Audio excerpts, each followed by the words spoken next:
drive strength. So I feel kind of selfish asking this question because I don't know if it will benefit anyone other than me. Well, drive strength, fuck them. Who cares? Do what you need to do.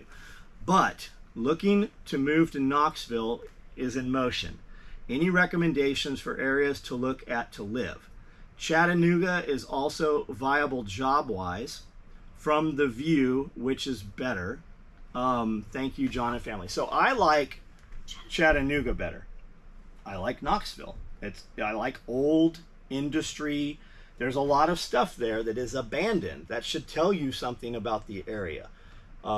Chattanooga is growing. It's getting very expensive to live in Chattanooga. Knoxville, I haven't spent a lot of time. We've been to Knoxville a couple times doing antiques and stuff. I love Chattanooga, man. But I don't know. I mean, if you look at both of them are supposed to be high crime.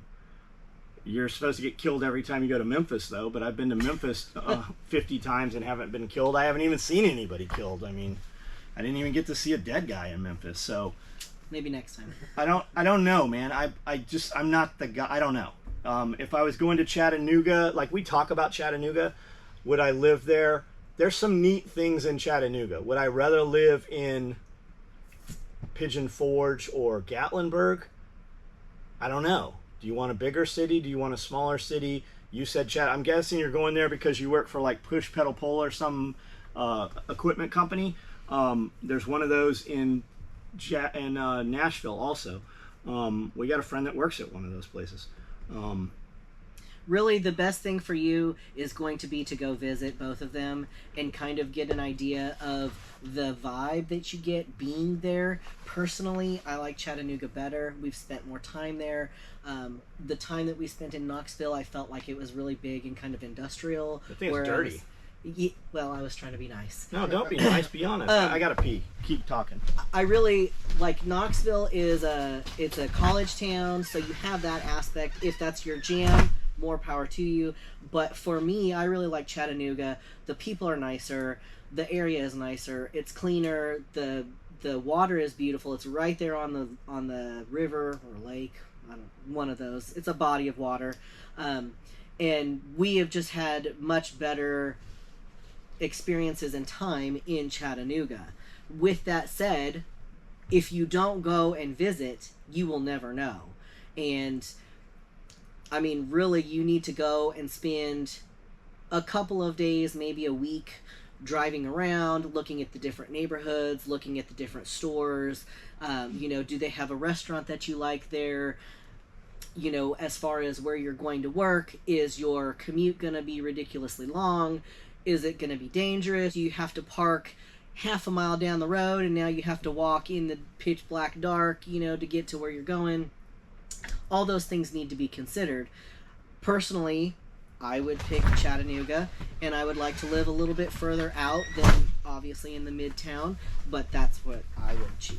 So the last thing I heard her say was Knoxville is a college town. Everywhere is a college town. There's a fucking college everywhere. The towns are big. If you don't want to live next to a college, move further away from the college. College town typically means hipsters. Those are definitely there. Like, there's a lot of gentrification and revitalization. Those were big towns, both of them water towns. So you had barges and ships in and out. U.S. Steel was in Chattanooga. There's a badass closed down urban exploration guys do at U.S. Steel plant there. There's bridges that are just fucking cut off that end at the water. There's a lot of weird, cool shit that's just not applicable anymore. Do you want to live on a mountaintop and overlook a badass lake? Those are there. They're there. They're very expensive compared. They're not expensive compared to California, but they are expensive. There are tons and tons of multi-million dollar properties and estates in both of those places.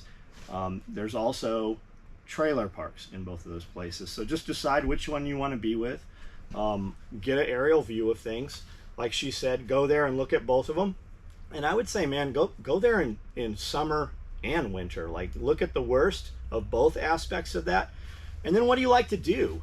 Are you a mountain biker? You can mountain bike fucking both of those places and probably never even cross the same trail every day if you wanted to. Are you an adventure runner? You could do all of that. There's water in both places. You can kayak. A lot of people are like, I want to do this outdoor stuff, and then they do no outdoor stuff, right? Would you rather have the amenities of a big shopping mall? They're there, both of them. You really need to go there and kind of spend some time there. Not just the tourist attraction places, but go there and it's fucking so windy that wind is blowing through that door even though it's closed. Is it closed? Yeah, it sure is. So go to both of them, spend some time there. Don't just go see the tourist shit, right? When you go there and you stay, we went to Chattanooga and stayed in the Chattanooga Hotel. It's a pretty neat hotel. And then we ate pretty local there. I like to put in fine dining or, steakhouse near me. And then we kind of look at the reviews and stuff. I'm looking for the best places. And then I kind of look for like local known places. And then just run around. Like we're trying to hit as many destinations as possible while we're there. Would we do that stuff if we lived there? I don't know the answer to that, right? So you have to just be honest with yourself. Like, what do you want your place to look like? I've thought for a long time, we talked about getting a luxury apartment just in Nashville, just to spend some weekends in Nashville. Small stack and pack type apartment. We never did that. If you want to live in an apartment, do you want room? Do you want 10 acres? Like, once you have 10 acres, you'll wish you had 100 acres. If nothing else, no asshole next to you can cut down all the trees on the property next to you. Just be honest with what you want. I would go Chattanooga just because I know Chattanooga. They have a thing there called Chattanooga Yacht Club. Look into that. It's pretty badass. We went down and bought a zebra from this lady at the Chattanooga Yacht Club. I didn't even know that motherfucker existed.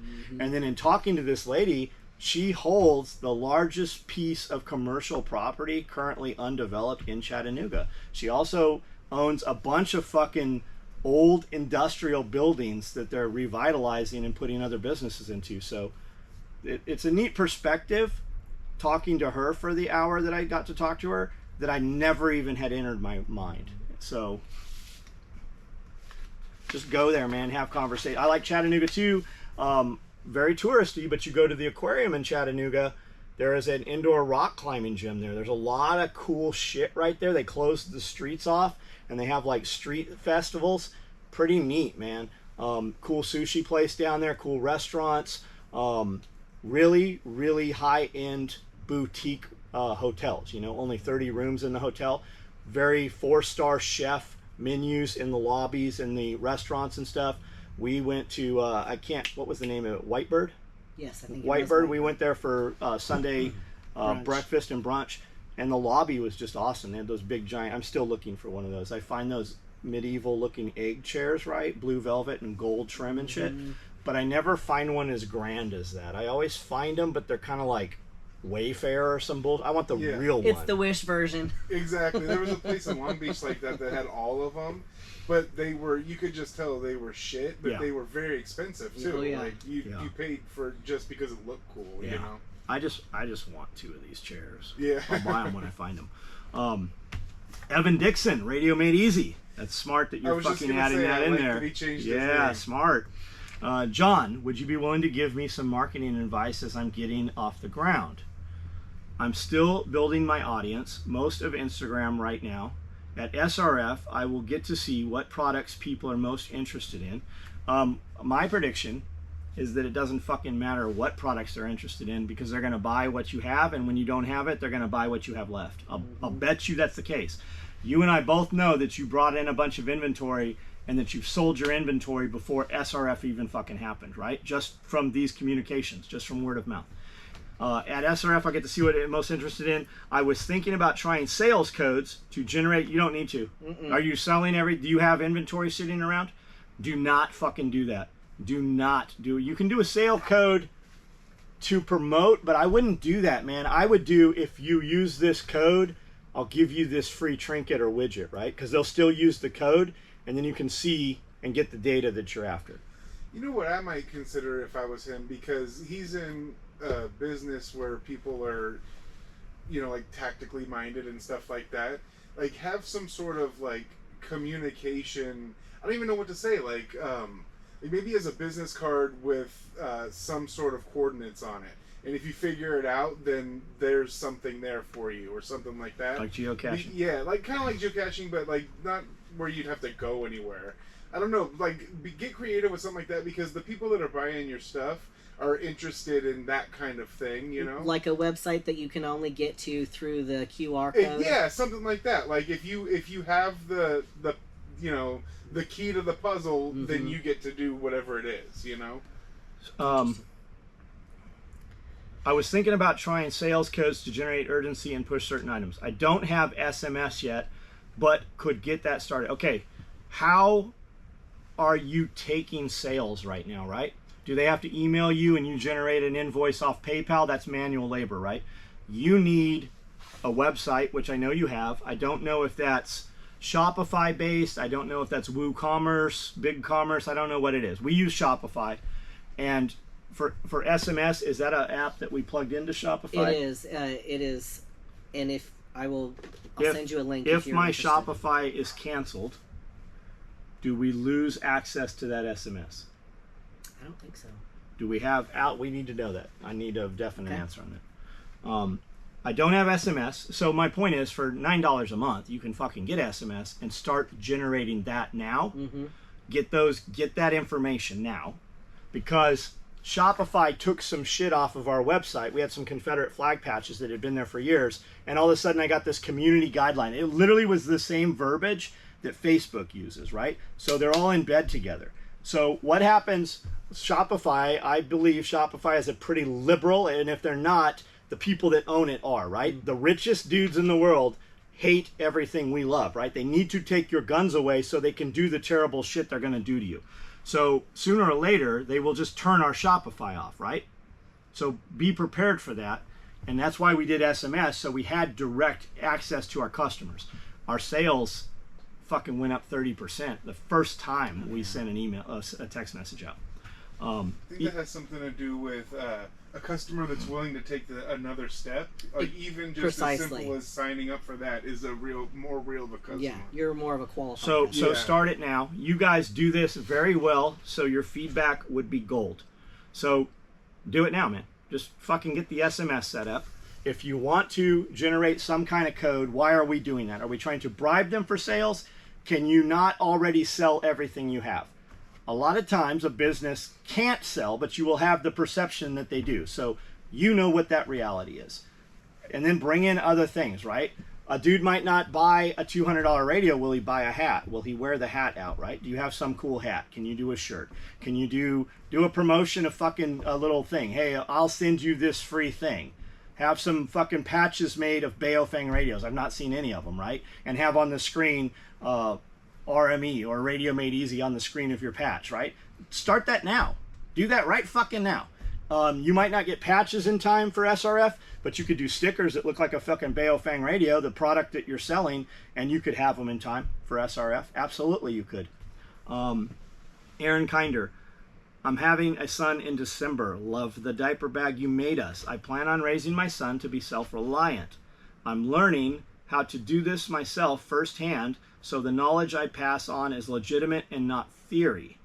At what age would you introduce your kid to the reality that the meat we eat is formerly living creature that you might have to take care of until the point you decide to slaughter?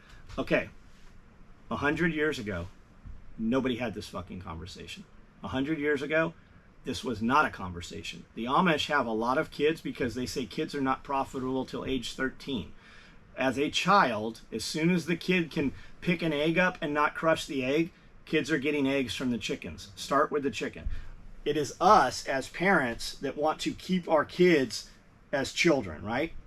I remember my oldest son, Tyler, had a Winnie the Pooh backpack. And in 5th grade, he wanted to wear the Winnie, or maybe it was before that, 3rd grade. He came home very upset and distraught that kids were making fun of the Winnie the Pooh backpack, right? That hurt his mother more than it hurt Tyler, right? Tyler just didn't ever take the Winnie the Pooh backpack. He got a backpack with some other bullshit on it, right? Kids are the worst. We condition our kids to be weak. Our kids, if you put your kid outside, your kid is going to pick up dirt, your kid's going to pick up poop, your kid's going to make fucking mud pies, but he's going to put poop in the mud pies because it holds together. I'm talking about this because I did that as a child. The poop mud pies were better fucking mud pies than the mud pies with the dirt, right? We protect our kids and we make our kids weak. Your kid falls down, if you don't run to pick your kid up, your kid will just stand the fuck up and keep going because the other kids are going to fucking move on without him. We don't let kids be kids anymore. We used to, like, literally, in the 4th grade, we were taking cinder blocks and putting them in the road, downhill.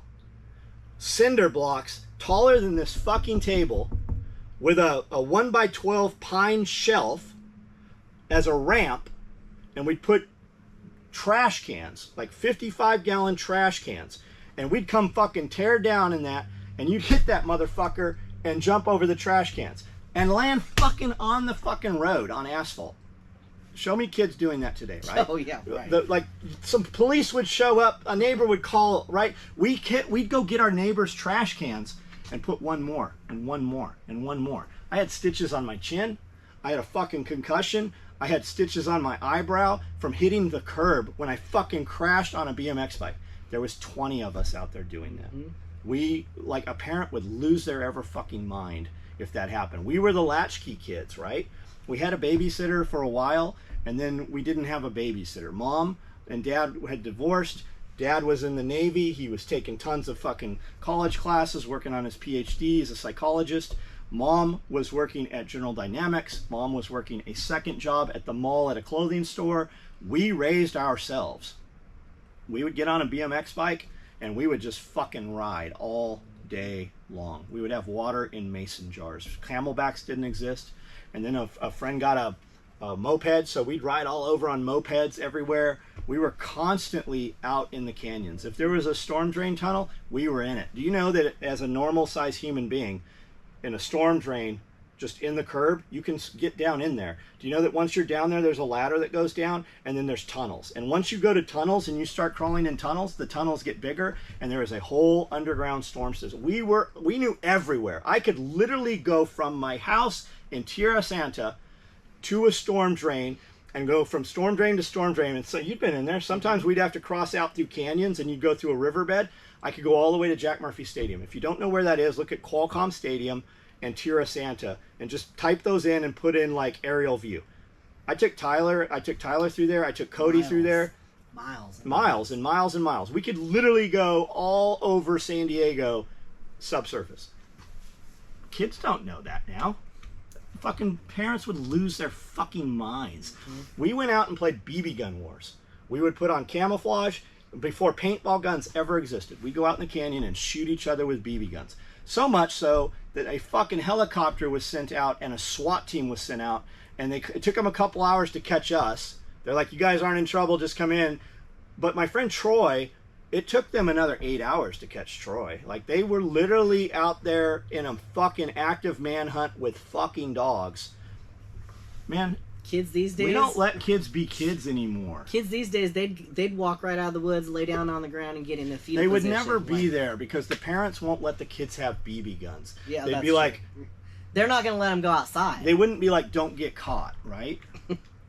It's just we used to take pellet rifles out that was my every weekend after school. We would go and shoot birds off of rooftops, and then we would try to fucking sneak in the backyard and get them. There were usually doves, and we'd bring them home and fucking eat them. Like, we would cook those motherfuckers. So I don't even know what the question was. What was the question? When do you introduce them? Right now. Right fucking now. We are the barrier to our children's acceleration. If you don't ever give them the option that it's something different, they don't know it's anything different. If you start them from the very beginning that this is what you're going to eat and it came out of the backyard, that child is never going to be like, oh my God, I can't eat that. Because that's all they've ever known. If as a toddler, you're making chicken strips out of the chickens that they just got the eggs out of, they're not going to know any different. when they're 5, right? Because that's the way it's always been. So if you never make an issue out of it, if it's always just a, hey, these are the animals, that's what feeds us, they can't ever be like, oh, I can't eat the chicken. There's a ton of children's books, right? Are we letting Walt Disney... you need to know, too, Disney is no longer Walt Disney. Disney is a bunch of fucking loons that literally want to corrupt your children, right? They're telling them that they can be girls or boys and they can cut their fucking testicles off and shit. So there are books that teach your kids the things we want them to believe in, right? So kill it and grill it, right? You got to kill it before you can just start singing that song to your kid. Tell your kid, this is chicken, that's a chicken. This is chicken, that's a chicken. This egg came from that chicken. These chicken nuggets came from that chicken. But don't ever take your kid to McDonald's. Don't fucking have your kids know those things, man. Just tell them now.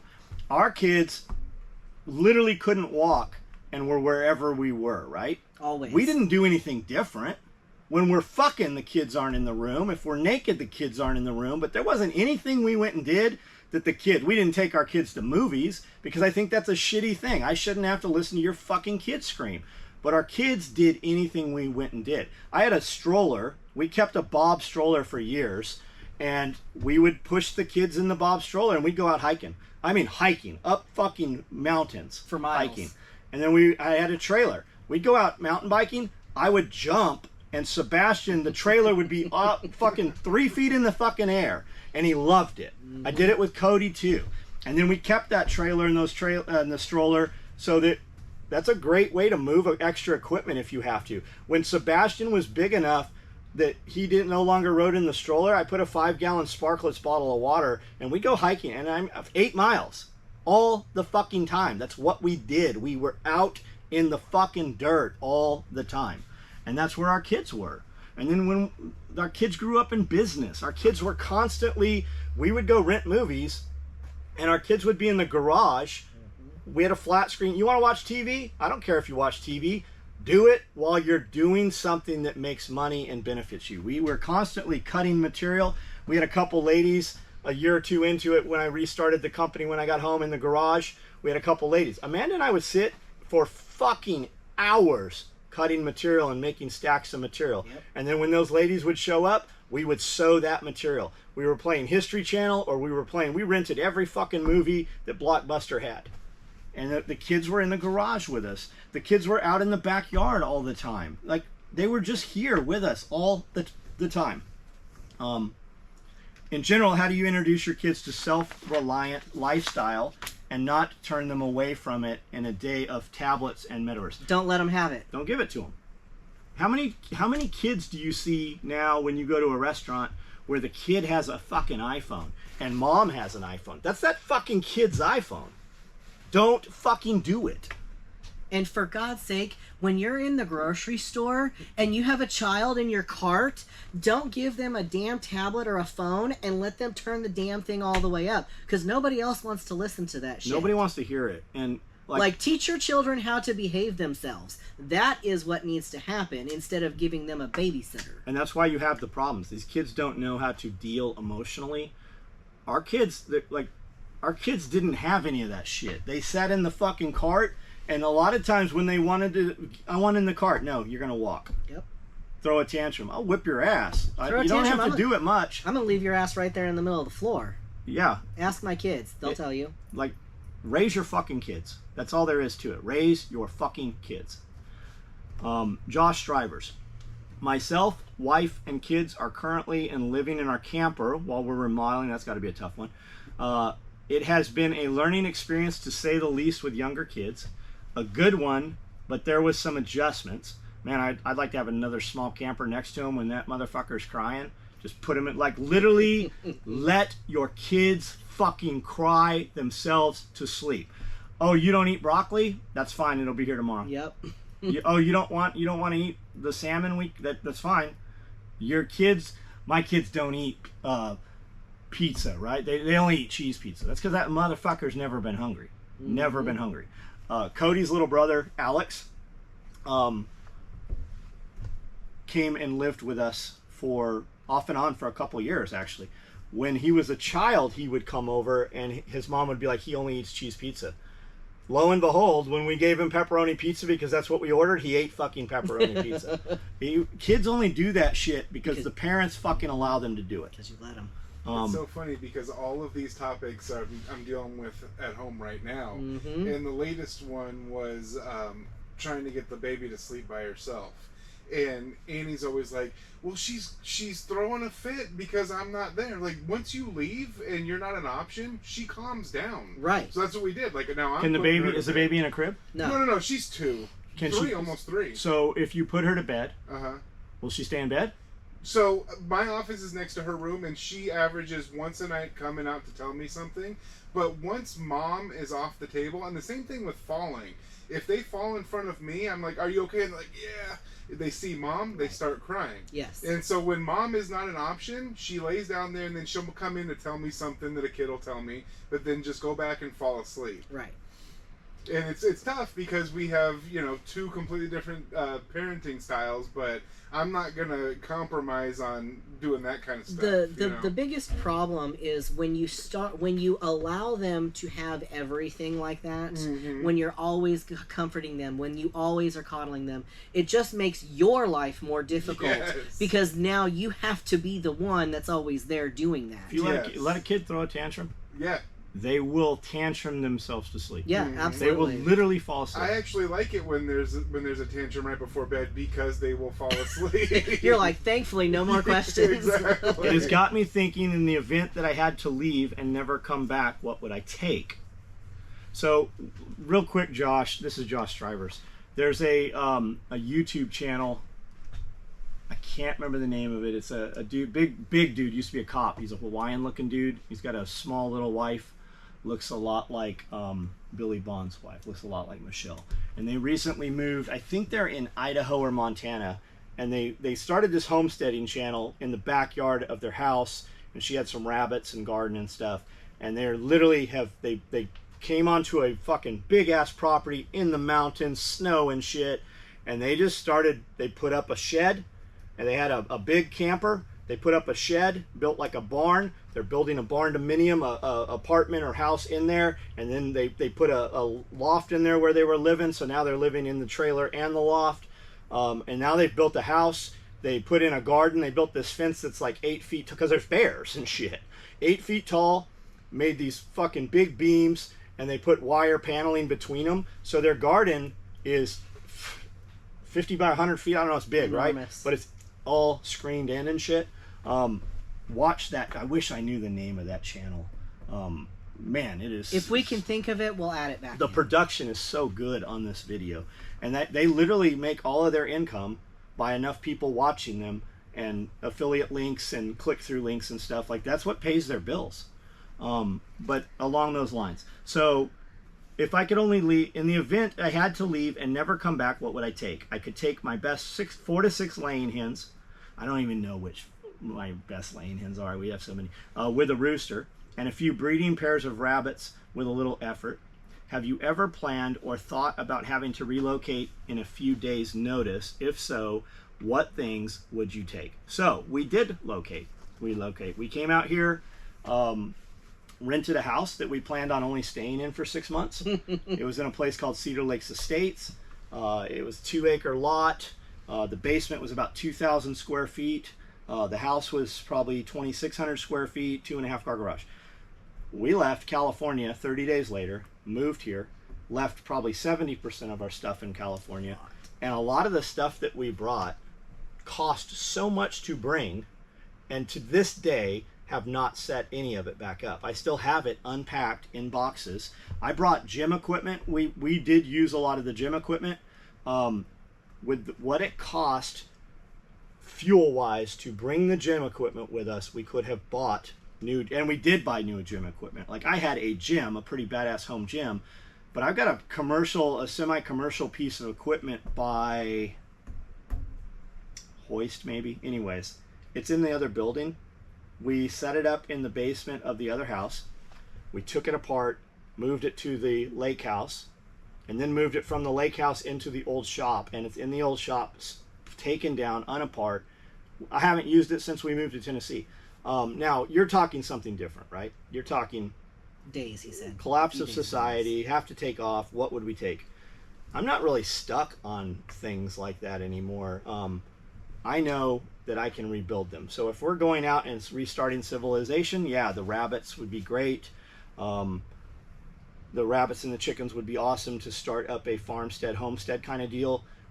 If we're talking modern shit hasn't collapsed, it always baffles me when people move with animals. Like, I could see moving with a pet. We moved here from California with a border collie named Acacia. Totally get that. Oh, wait, shit, I got to take that back, actually. We moved here with a lot of fucking reptiles, too. A ton of fucking reptiles.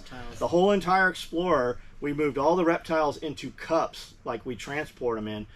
And we left the fucking... We took all those animals into the hotel. We'd bring them back out. We left the air going. We gave everything water multiple times. Like we did. We moved here with hundreds of animals, now that I think about it. Holy shit. Had a giant snake get out while we were driving. Yeah. Well, I mean, we had a lot of stuff happen. Shit, we stopped in New Mexico. Super sketchy, but there was toads everywhere. It was like biblical. Like we were catching these frogs. Like we had 100 frogs in the bathtub probably. And then when we moved here too, we had frogs. We had a jacuzzi bathtub at the old house full of frogs for days, weeks. We let them all go, but the boys would go out there and catch them and put them in the bathtub. Yeah. We were talking about Memphis earlier. The two places that I went through on the way out here, Albuquerque and Memphis, were the ones that seemed the worst. And it's funny that you said New Mexico. Yeah. You know? yeah. We've been to Memphis several times, and this doesn't have to be on there if you don't mind. No, put it in. In all the times that we've traveled, we've been to Memphis dozens of times, and I've never felt like I was in danger. Now, granted, we're not in like super sketchy areas. Mm-hmm. We're definitely in, well populated, always well lit, all that kind of thing. But when we moved here, everybody was like, oh my God, you can't go to Memphis. You're going to get killed right away. Like immediately, as soon as you get into Memphis, you're going to die. And that just wasn't the case. We've been there several times, and I've never been like, my life is in danger. So we were there for less than 24 hours. We got there when it was dark, and then we left after breakfast the next day. We had reservations at a hotel that, it was like a Holiday Inn type. Yeah. Like it was just a hotel, but it wasn't like a motel or anything. When we pulled up, the entire hotel was in the middle of a fight in the lobby of the hotel. Shit. And, I've got two kids. What did those people look like? You don't have to. Young kids, okay. Like young kids. There was a lot of weed smoke, that kind of stuff, and like kids. It was probably a Friday night or something, and it was just happening right there. And I had the wrong people with me to try to deal with that. Right. So I have a credit card that comes with a 800 number that they'll get anything done that you need done right now. Concierge service. Yeah, I didn't want it to sound bougie, so I didn't say it. But yeah, concierge service. I called them and said, look, this is what's up. We have a however long trailer that we were pulling. I forgot what it was. We need a place to park it, and we need a place to stay that's not this place. They found us a place, and it was nicer, but there was like 15 prostitutes in the lobby when we walked in with the kids and stuff. Yeah. That's pretty impressive. So that, they were all just like, hey, that was where they worked out of. Did you talk to them? Well, one of them I was in the elevator by myself with her, and she was like pulling down her dress. I don't know why. So hookers, not high-end prostitutes. No, but you know what was odd about that place is there was a red Mustang there that had an SOE sticker on it. Wow. Yeah, and I even like posted in the back Maybe page it was Cody. I was like, whoever's here with this sticker, I'm here too. So if you need anything, let me know. Well, did it look like Cody's car? It did, but it was. I think it. Well, was it couldn't have been Cody's. Cody's car's never run. Yeah, it's never run. That's what I was thinking. But so the next day, my mom is the right age that she has to go to Elvis's house. So we went over to Graceland, and it was fine. We didn't go in. We didn't have enough time. I think I would be interested in going to Elvis's house. You can stay there. It's a hotel. Yeah. We didn't have time. He has two jets there. I have pictures with Abigail next to the jets. That was pretty cool. They're across the street. Yeah. That was pretty cool. And like I said, like there during the day, that kind of stuff, I didn't feel any problem, The pyramid's super cool. We didn't go that way. We came over on 40 and we didn't see it, but I heard that it was there. So we go, when we go to do antique stores in Memphis, we've pretty much bought everything we want out of them. But there's a lot of them that are only open through the week, and we're typically there on the weekends. So if we go in on a Friday, we can hit some places we haven't been. But we really go outside. Like there's a place in Collierville, and it's a huge antique store market with booths. And we almost always buy. Last time we went in there, we didn't buy anything there. We were kind of in a hurry. Sometimes there's some cool shit, but we'll go there. There's a taco shop in a gas station that is the best fucking Mexican food, man. Mexican food is always good. And then there's a couple other, like we'll go to Capitol Grill usually. Capitol Grill is always a good experience. The food's very good there. We went during COVID, and they were closed, so we ordered food and took the van to the top floor of the parking garage. And it looked like The Walking Dead, man. It was empty. Ghost town. There was literally tumbleweeds and shit driving around. And the security's like, "Hey, you can't be here." I'm like, "How much to be here?" I go, I'm literally not leaving. We're standing here eating these steaks on the back, so I'm going to stay here. So we're not going to cause any problems. As soon as I'm done, I'm going to take my trash. He's like, "No worries, man. No problem." That sounds like an asshole move, but when you can do it and it works, it's so nice. And it's not, you're not being an asshole. Like, you really just like, let's not have this problem. Yeah, like, we're not bothering anybody. Like, we can fight. Yeah, exactly. Or I can just eat and leave. Yeah. I'm not going to cause any problems for you. Like, when we go to Vegas and we're trying to valet, they're like, valet's full. I'm like, how much for the valet not to be full? Yeah. Exactly. And I always offer them $100. And then one time the dude's like, "Hey, man, we do this for $50. That's the number, $50." Oh, really? When I go to a restaurant and they're like 3-hour wait, I'm like, how much for a 5-minute wait? And dude, 75% of the time there is an answer for that. It's just whether or not restaurants always have tables for preferred clients. So, and a lot of it's just whether you've been there. Like, we have a waiter when we go to Capitol Grill. Not that it's ever packed. I mean, on like Valentine's Day, we know the manager. Her dad is a fucking attorney here in town, right? We have a waiter, we have a server that we use, and both of those Capitol Grills always have 2, if not 3, private rooms. I can put 120 people in a private room where we won't ever see any of the other patrons, right? If you know that's there, hey, how much? Just let us eat in the other, and they're like, they usually will. Yep. But because if you know it, you're obviously a customer. All that to say, make friends with your good quality servers and managers. Make those connections. Make friends with them. Don't be a pain in the ass. Be pleasant. Smile. Thank them and tip them well. They will remember you, and they are going to be more willing to do those things that they shouldn't really be doing when you ask them to do it. Last time I flew into Nashville, it was in the middle of the night. And I needed to rent a car. I already had the reservation, but everybody's already flown in. They've already taken all the good shit. And I walked up to the guy, and he was like, "Yeah, all we have is like," it was like a minivan or something. And I remember it was $50 a day, and I was going to be here for 5 days. I was like, "Really, that's all you have?" And I gave him another $50. So now I'm paying for 6 days instead of 5, whatever. Oh, he was like, "Oh yeah, fuck that. We do have these over here," and it was the sports car. Like it was like a whole area of sports cars. And now I only had to pay an extra day's rental, and he got $50, which probably made his night. And I get what I want. Right. You know, like, what hotel do we use? Where? Typically, when we use a hotel, we have a diamond. There's like a gold level and Hilton. a diamond. Hilton. Always a Hilton. So there's always rooms that normal people, like you, if you use them enough, you're at this level in the group where you have access to other shit that's not on their normal boards, right? Yep. And it's the same thing with cars. We were renting cars from maybe Enterprise or somewhere, but we rented frequently enough that we always got upgraded and shit on them. Yeah. And we always, we'd always rent, Mercedes or BMW or whatever. We usually, like, we roll into town and I'm like, I need 6 black Tahoes. So, like, we got to the point, like, we would reserve them months ahead of time so that we could have 6 black Tahoes when we would go into Vegas or wherever. Yeah, and like I was saying, like, it seems like people who can't afford that think that that's like an asshole thing, but it's really just a convenience thing. Like, if you have the money, it makes your life so much better. Right, which, going back to our last video, we were talking about freedom, right? So having money gives you freedom. The freedom to do whatever it is that you want to do and not have to worry about, how am I going to pay for this? How, I can't valet my car because I can't afford the extra $20 or whatever the case may be. Having that extra income makes it so that you can do those things. It's literally a resource, like another tool. And it doesn't have to be like a ha ha ha, I have this and you don't. I'm beyond worrying about what people think that I'm an if somebody thinks because I fucking rent 6 Tahoes that I'm an asshole, you're in the wrong place. I don't need to deal with those people, man. I just fuck them. And then like when we go places, we always valet the anyways. Always. Because I don't have I want to go to the restaurant, right? Exactly. I'm there for whatever. Yep. I'm going to come out. We're going to let them know we're on our way out. The vehicle's going to be there. It's going to be warmed up or it's going to be cold off.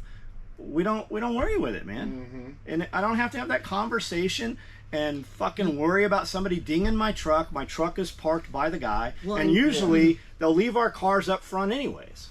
Plus, you don't have to walk half a mile in the pitch-ass black dark downtown somewhere to get from the restaurant to the parking garage. Yeah, man, I'm talking about realest, one of the realest to try. My family, SOE, got the tools to survive. Yeah, I don't